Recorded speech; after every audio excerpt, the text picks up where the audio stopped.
I'm Rick Kahler, and thanks for joining me. Well, now that the election is over, the partying has begun for our next president's enthusiastic supporters. It was certainly an historic election. Meanwhile, President-elect Obama and the Democrats are getting ready to enjoy almost complete control of government policy. That's something that no party has come close to enjoying since 1965. Change is in the air, so let's review what changes Obama promised to deliver on the tax front. I gathered my information from the Tax Policy Center and the Kiplinger letter.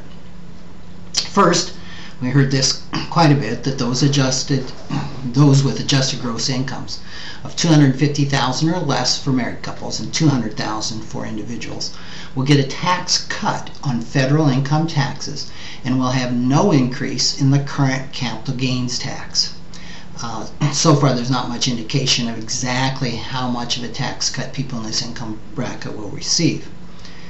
For couples with adjusted gross income of over $250,000, and of course singles of over $200,000, he will increase the top two income tax rates to 36 and 39.5%, add a 2 to 4% payroll tax, and phase out itemized deductions.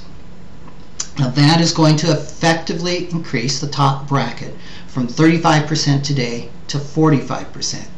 Roughly about a 30% tax increase for those individuals.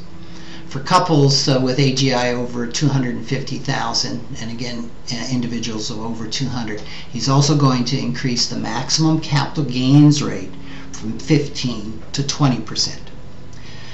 As I said, on Social Security taxes, he's going to maintain the current wage base adjusted for inflation of $106.8, but he's going to impose additional tax of 2 to 4% paid by employees and employers on earnings exceeding $250,000.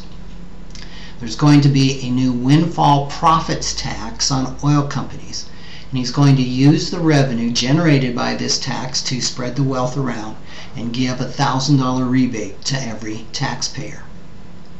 Corporations will continue to pay the second highest corporate taxes in the world. There'll be no decrease in tax rates for those companies, and a number of tax deductions and incentives will be eliminated, effectively raising taxes on corporations. He will exempt seniors who have adjusted gross incomes of less than $50,000 from paying any income tax. There's a graduated rate between 50 and 60, and then seniors with income of over 60 will have to pay the full tax liability. He will suspend the annual required minimum distributions from IRAs for Americans 70 and older. This is so folks over 70 and a half who don't need to withdraw money from their IRAs won't be required to, because they certainly are required to at 70 and a half under the current law. This, however, is not going to help seniors who are over 70 and a half who need that withdrawal to live on. You're going to be able to withdraw up to $10,000 from an employer-sponsored retirement plan without any tax penalty in 2008 and 2009. You will still have to pay any state and federal income taxes on the withdrawal, however. Every employer will have to offer a 401k plan or a company-sponsored IRA plan.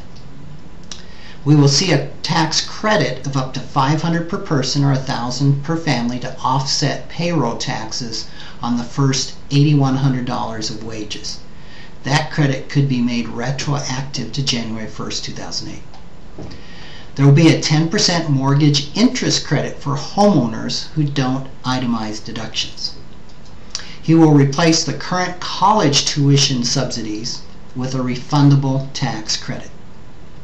He will maintain the current alternative minimum tax exemption for middle-income Americans and index it to inflation. So I assume that this is going to apply to taxpayers earning under $250,000.